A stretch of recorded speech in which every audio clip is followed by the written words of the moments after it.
Hello, hello! Welcome to this week's episode of Stencil Play with myself and Scrapping Wonders, Beth Solar on YouTube as well.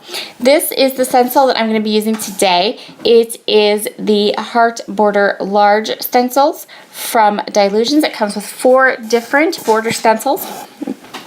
And I used a mini version of the similar stencils last week. So whereas last week I showed you how to play with watercolors and be a little messy, and you know, watercolors are never going to be perfect. I have a totally different take on stencils this week because we are using spray inks, and I have a completely different mindset when it comes to spray inks. So I'm putting my stencil onto my paper with washi tape, and then I'm using fun foam to mask off the edges of my stencil, and only then am I going to do the spray ink on it.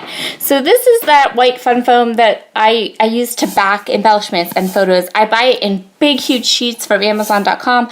I don't care if it gets spray ink on them, because what am I using it for but to put behind photos and embellishments. So I'm going to do a little bit of an ombre look for you here today, so you'll see that it's going to be darker. My stencils are going to be darker at the bottom than at the top. And so now I'm going to show you again how I do this. I already pulled the tape off the first set of hearts that I sprayed, and now this is the second set of hearts. And that piece, you'll notice we have eliminated the fun foam, and now it's a paper towel. And I put that there and then realized it's going to get fun foam or spray ink on it, so I better move it. So now I'm going to flip this towel over in a second. It was just blotting up some of the ink. Excuse me. And now I'm going to go ahead and spray my ink again. So this is Shimmer's Vibes in Cold as Ice ink spray, in case you're wondering. And now I'm going to go ahead and blot it up. So I blot it up because so many times I'll have like perfect stenciling, and then I pick the stencil up and a piece like drips somewhere. So I'm also putting a heavier amount of ink at the bottom and a lighter amount of spray ink at the top, and you do that by spraying from the bottom up. And it will provide you with a more kind of faded out look at the top, which is what I wanted. So I'm just going to move down here and finish up my stenciling now, and you can see those mottled lines, but if you look at the top, you'll notice how it kind of fades out at the top, which is what I wanted. So I'm going to set that aside. It really doesn't need to dry much because I did blot it with paper towels, so it's pretty much dry, but I'm just going to grab a baby wipe and clean my stencil and my mat and put those things away before I continue with my layout. I am a very clean as you go scrapper. I can't start a new layout till the old layout. Everything from the old layout is put away. Even if I'm going to use the same kit on the next layout, for some reason everything has to be clean before I can start something new. So I do clean as I go. So what I'm doing now, if you noticed when I did my stenciling, I put 3 strips of the stencils, but I left that whole right edge of my layout empty, and I'm going to fill that with 2 strips of pattern papers. They're both Felicity Jane papers, but they're from different collections. One of them is from the collection from last year that Sue's Fish created. Super cute collection, and I know it was very popular. And then I'm also going to place the Jordy here. I'm sorry I'm a little bit out of focus, but here I am. And so the next thing I'm going to do is I'm just going to pull these up and ink all the edges with some Hickory Smoke gray ink and get those 2 pieces and my doily down onto my scrapbook page. So now I have all those pieces down. That doily is from the Spiegel Mom Scraps shop. They're 8-inch doilies and they're lovely. So I'm just trying to decide where I want to put my embellishments and my title. I'm going to use this Project Life card that came in a Paper Issues swag bag. And if you see, I'll flip it over here in a minute and you'll see that the back is like crazy with, crazy scissors and stuff. But that front side, actually I think the gray is the back side and the crazy colorful scissors on the front side. I'm going to use the gray side.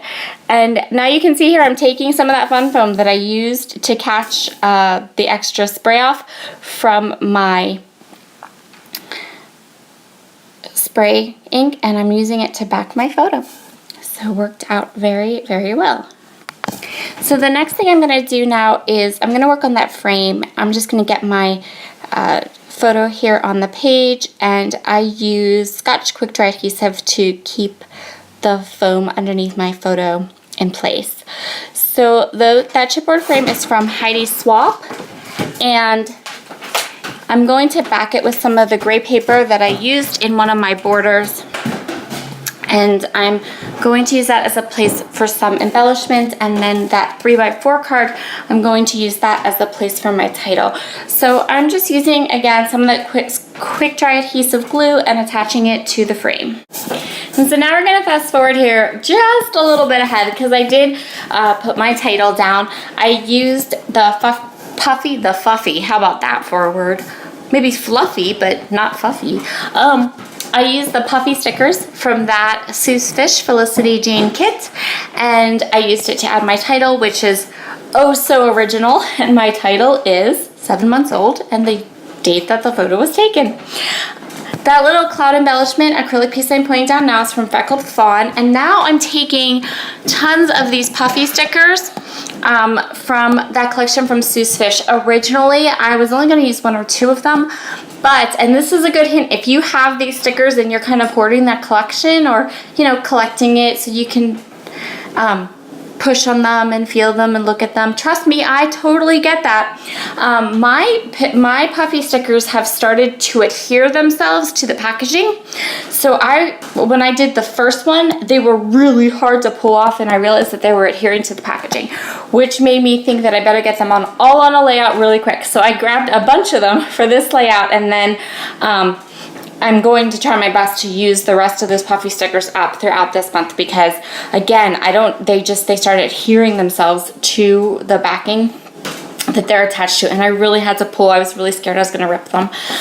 So now I've just added some little word strips from Teresa Collins, and I went through my stash and I looked for some blue sequins to bring some of the blue that's in my background up into my layout, and I punched some snowflakes with an older Creative Memories punch, and then on top of the snowflakes I'm putting some blue sequins, and then I also have another color sequin. I'm just pulling these 2 shades of blue from the Cozy Sequin Mix at the Spiegel Mom Scrap Shop, because I really wanted a true blue, not an aqua blue, and this was the collection and the sequin mix that had those true blue that matched the Cold as Ice vibes, and also the outfit in the picture. So that will complete this layout. Pretty easy. It's an 8.5 by 11 layout. I don't know if I remember to mention that or not, and I hope you have a wonderful day. Be sure to go over and check out Beth's video as well. Bye!